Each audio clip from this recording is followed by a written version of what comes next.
हर घर की कहानियाँ टीवी। पूजा के दो हमशक्ल ननद थी। एक का नाम काजल था और दूसरी वाली का नाम कविता था। दोनों में बस एक ही कमी थी, वो ये थी कि दोनों बहनों में से कविता बोल नहीं सकती थी, जिस बात का हमेशा ही काजल भरपूर फायदा उठाया करती। ऐसे ही एक दिन काजल के हाथ से एक बहुत ही सुंदर फूलदान टूट जाता है और वो खुद से बोलती है, हे भगवान, ये क्या हो गया? इतना महंगा फूलदान टूट गया। अब तो माँ मुझे बहुत ज्यादा डांट लगाएगी। इतना बोलते ही काजल कविता को आवाज लगाती है और कविता वहाँ आ जाती है। इसके बाद काजल शोर मचाकर सभी घर वालों को वहाँ बुला लेती है और बोलती है, माँ देखो ना, इतना महंगा फूलदान तोड़ दिया इसने। अरे यहाँ से दबे पाँव निकल रही थी, मैं सही समय पर आ गई, इसे यहीं रोक लिया। काजल की बात सुनकर पूजा की सास विमला गुस्से में बोलती है, सत्यानाश हो जाए तेरा, सारा दिन तू बस नुकसान करने में ही लगी रहती है। खुद तो बोल नहीं सकती, लेकिन हमें तुझ पर दुनिया भर का चिल्लाना पड़ता है। माँ जी कोई बात नहीं, गलती तो सबसे हो जाती है, इतना क्यों डांट रही हैं आप दीदी को? तू चुप कर बहू, तुझे ज्यादा इसकी तरफदारी करने की कोई जरूरत नहीं है। कविता को सुनाकर काजल और विमला वहाँ से चले जाते हैं और कविता रोने लगती है। तभी पूजा बोलती है, दीदी ये सब कुछ जो भी हुआ वो सब काजल ने किया था ना? काजल सर हिलाकर हाँ करती है, मैं सब कुछ जानती हूँ, पर आप घबराइए मत, मैं आपके साथ हमेशा हूँ। कुछ दिन गुजरते हैं। विमला अपनी दोनों बेटियों के लिए रिश्ता देखना शुरू कर देती है और किस्मत से दोनों बहनों का रिश्ता एक ही घर में पक्का हो जाता है।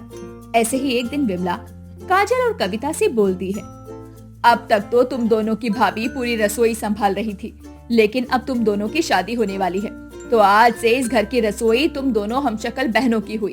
आज से खाना तुम दोनों बनाओगी। पर क्यों माँ, हम क्यों बनाए खाना? ताकि ससुराल जाकर तुम मेरी नाक ना कटवा सको, इसीलिए। पर माँ फिर भी कुछ नहीं। अरे घर का काम आए ना आए वो अलग बात है, पर खाना बनाना जरूर आना चाहिए। पर आप दोनों चिंता मत कीजिए दीदी, मैं हूँ ना, मैं आपकी मदद किया करूँगी साथ में। कोई मदद नहीं करेगी तू बहू, सारा काम यही दोनों करेंगी, तभी तो इन्हें समझ आएगा कि मिल बांटकर काम कैसे करना है। इतना कहकर विमला चली जाती है। अगले दिन से दोनों बहनें रसोई में खाना बनाना शुरू कर देती हैं। तभी काजल बोलती है, अच्छा सुनो, मैं कमरे में जा रही हूँ आराम करने के लिए, ये सारा खाना तुम बना लेना, ठीक है? कविता सर हिलाकर हाँ करती है, और हाँ, किसी से कुछ भी इशारों में भी समझने की कोशिश मत करना।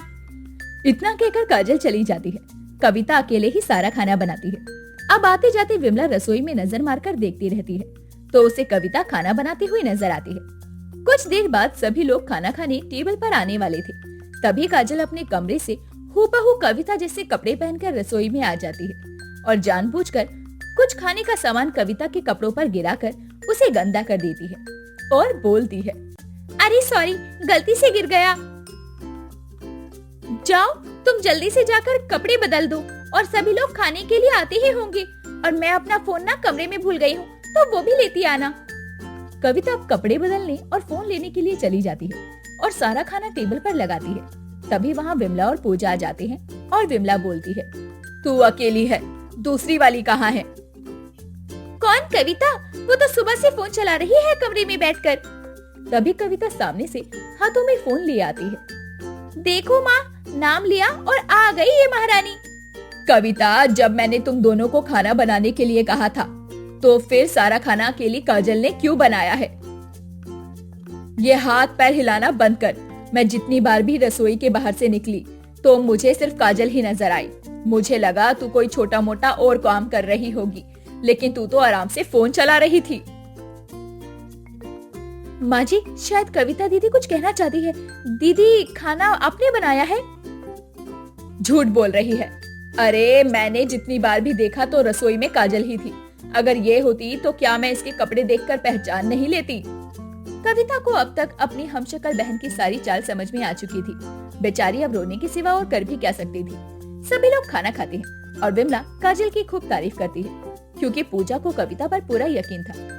इसीलिए सभी के जाने के बाद पूजा कविता से बोलती है, दीदी सारा खाना आपने बनाया था ना? जरा मुझे थोड़ा इशारे में समझाने की कोशिश करो कि क्या हुआ था। पूजा के कहने पर कविता सारी बात इशारे से पूजा को समझाती है। जिस पर पूजा बोलती है, मैं जानती हूँ दीदी कि इस वक्त आपको बहुत बुरा लग रहा है। काजल दीदी ने आपके साथ बिल्कुल भी ठीक नहीं किया। पूजा समझा बुझा कर अपनी ननद को चुप करवा देती है। दिन गुजरते हैं और अब हर दिन काजल कविता का इसी तरीके से किसी न किसी बात पर और खास तौर पर रसोई के मामले में कुछ ज्यादा ही फायदा उठाने लगती है। ये सब होता देखकर पूजा को बहुत गुस्सा आता है और एक दिन वो कविता से बोलती है, आप चिंता मत करो दीदी, मैं हूँ ना, मैं हमेशा आपका साथ दूंगी। बस सब बहुत हो गया, अब जैसा जैसा मैं बोलती हूँ ना, आपको ठीक वैसा वैसा करना है। अब आप देखना कैसे मैं हमशक्ल बहनों की रसोई की सारी सच्चाई सबके सामने लेकर आती हूँ। अब ऐसे ही अगले दिन जब फिर से कविता खाना बना रही होती है, तभी पूजा वहाँ आती है और बोलती है, दीदी ये सारा खाना बन गया है ना, अब मुझे थोड़ा सा अपना जादू चलाने दीजिए। इतना कहकर पूजा बने बनाए सारे खाने में एक्स्ट्रा नमक मिर्ची भर भर कर डाल देती है और बोलती है, कविता दीदी अब आप यहाँ से चली जाइए। पूजा कविता को वहाँ से भेज देती है और खुद भी रसोई से बाहर छुप कर खड़ी हो जाती है। तभी वहाँ काजल आती है और पूजा फट से काजल के पास आकर बोलती है, खाना बन गया दीदी? हाँ भाभी बन गया सारा खाना।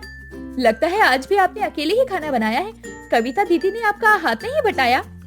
अरे भाभी आप तो जानती हैं वो कहाँ कुछ करती है, सब मुझे ही करना पड़ता है। चलो कोई बात नहीं, मैं आपकी टेबल पर खाना लगवाने में मदद कर देती हूँ। हाँ भाभी ठीक है चलिए।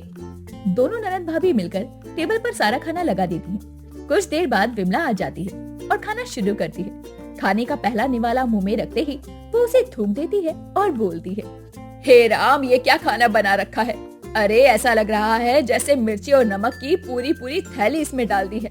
हाय राम मेरा मुंह जल गया, कोई पानी दो मुझे। ये लीजिए माँ जी, पानी पी लीजिए आराम से। किसने बनाया है ये खाना?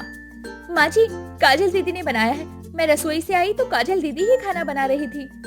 काजल अरे ये तूने क्या खाना बनाया है, मसाले में पानी डालकर मुझे दे दिया है क्या? जरा इस खाने को खाकर देख। वो मैंने तो सब कुछ हिसाब से ही डाला था रोज की तरह, मुझे नहीं पता ये सब कैसे हो गया। अरे कैसे हो गया, खाने का तो नाश कर दिया, ऊपर से मुंह भी जला दिया। बहू जा चीनी लेकर आ। पूजा जल्दी से रसोई में जाती है और विमला के लिए चीनी लेकर आती है। चीनी खाकर विमला को कुछ राहत महसूस होती है। वो अपने कमरे में चली जाती है और पूजा बोलती है, दीदी आखिर आज आपने खाने में ऐसी गड़बड़ घोटाली कैसे कर दी? रोज तो आप इतना अच्छा खाना बनाती थी। चलो कोई नहीं, हो जाता है कभी कभी। वैसे बुरा लगा माँ जी ने आपको काफी ज्यादा डांट दिया।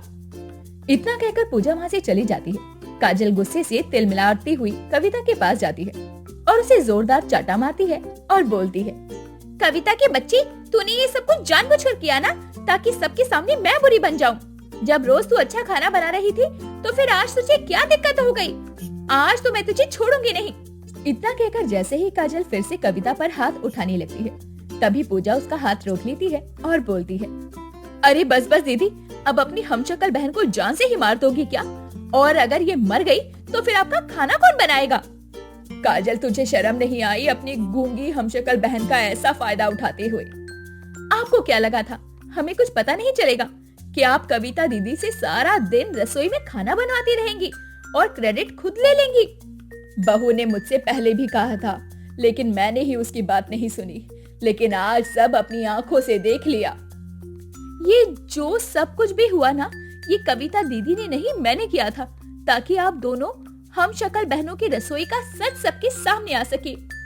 सारी सच्चाई सामने आने के बाद विमला हाथ जोड़कर कविता से माफी मांगती है और काजल भी अपनी गलती के लिए बेहद शर्मिंदा होती है।